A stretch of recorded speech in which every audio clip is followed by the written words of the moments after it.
All right. My name is Nick Short, and I'm doing my presentation on the psychology of injuries. A little bit of background before I get into this is the reason I'm really picking this topic is because I kind of experienced this firsthand last January. I tore my ACL, partially tore my PCL, as well as my MCL in a regular basketball game, just a little recreational one. So I kind of already have somewhat of experience of dealing with the mental and emotional side of injuries and how to kind of overcome that.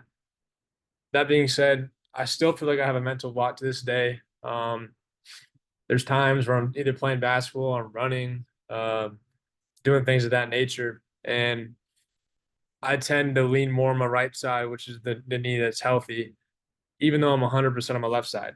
It's it's just the psychology, it's the mental aspect of the injury that sticks with me. So I guess the reason why I'm doing this for my presentation is because I kind of want to solve why that is and kind of learn more and how to kind of avoid that in the future or maybe benefit myself. That being said, let's dive into this. How can the psychology of injury be described? Kind of what I already said. It's the mental and emotional reactions one has when they suffer an injury. Um, I think it's pretty similar to the physical side of things in terms of the rehab processes. Uh, First couple steps are pretty similar, like the initial reaction to the injury and the coping mechanisms. There's a little bit of difference in terms of how to overcome them and battle them, but we'll get into that in the next slides. For the psychological processes, I use Nick Chubb as an example. He's a running back for the Cleveland Browns. To give a little background on him, he fully tore his knee up in college, his ACL, meniscus, I believe, as well as his MCL. And he came back from that, had 6 good years staying healthy, and redid the same thing on a Monday night game last year. So his initial reaction, you can hear on the screen on the TV, he was kind of screaming in agony and pain. I think it was also the fact that he knew what he had just done. He had already experienced that in the past, so he kind of maybe he got a little visual flashback of the pain and he kind of knew what he was doing. So that initial reaction for him, I think would be different than other people who hadn't suffered the injuries. Um, but the emotional response was for him, like I said, he shouted in pain. He was probably a little angry. Um, for him himself, the coping mechanisms he chose to use was to get right back on the field. This off season, he's been shown fully training, doing drills, um, kind of participating well in the rehab and the recovery, just trying to get back on the field.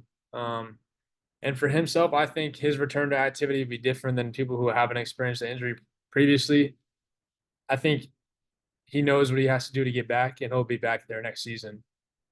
For a typical athlete, the long-term effects are like myself, a little mental block, whether it be your knee, your shoulder, your ankle, you name it. They tend to lean more on the other side and try to not use the injured leg or injured arm or whatever as much as the other one. Some mechanisms that can cause injuries, for starters, trauma. This can be for a number or due to a number of things: motorcycle accidents, car crashes, falls, collisions, you name it. Another one is overuse. I think this is a big one for collegiate athletes as well as high school athletes. I think they don't take recovery as well as they need, or as they don't take it uh, as much. They don't use as much time as needed, um, as well as refueling their body. Another one is poor ergonomics or ergonomics. This is a big one I see at the gym a lot, especially when someone's deadlifting. They typically hunch their back, you know, they just lift with their legs or lift with their back, not their legs at all, and they typically injure their lower back. Which kind of leads to the next one, the sports and physical activities. This is a typical one we see, like myself. It can either be a sprained ankle or they can be as serious as Paul George's was, where he completely snapped his leg in half. There's a whole bunch of things that can happen, but those are just some of the mechanisms that can cause the injuries. Um, some psychological reaction. This is all relative.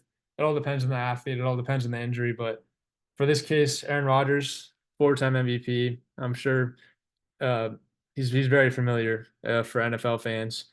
Last season, he ended up tearing his Achilles 4 plays into the season, and I think it kind of shocked and it shocked the whole league. It shocked the fans. It probably shocked himself. You could see that he was angry. He was a little frustrated with it, and I think the fans had the anxiety and the fear that he might not return. He's at the time a 39-year-old quarterback who suffered a torn Achilles. I mean, we don't see 39-year-old quarterbacks play, let alone come back from a injury of such nature. So I think that kind of struck the fans, maybe even himself, with anxiety and the fear. Something we see a lot is loss of identity. For college athletes, I feel like they eat, sleep, and train. So if you take away their ability to train at a 100% or train at a level they're used to, I think they might think they're worthless, or not, maybe not worthless, but maybe not as driven or as important as they used to be before the injury. And this kind of causes the stress and depression. But it's all relative. It'll all come back. You just got to stay positive.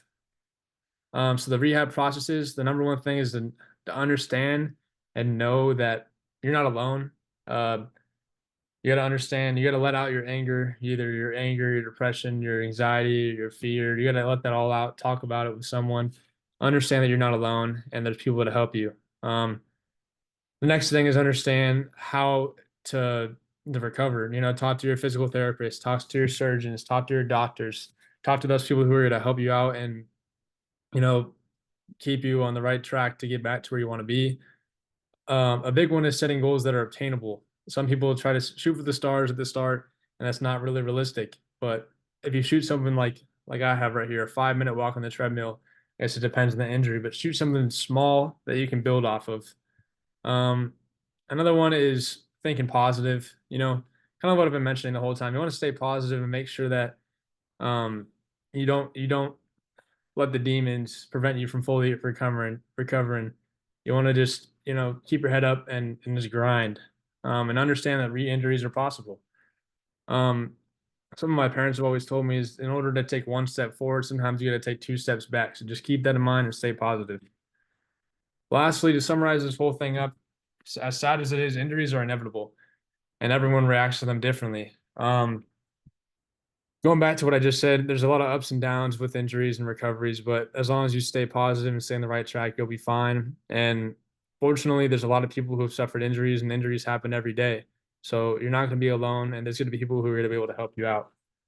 Thank you so much.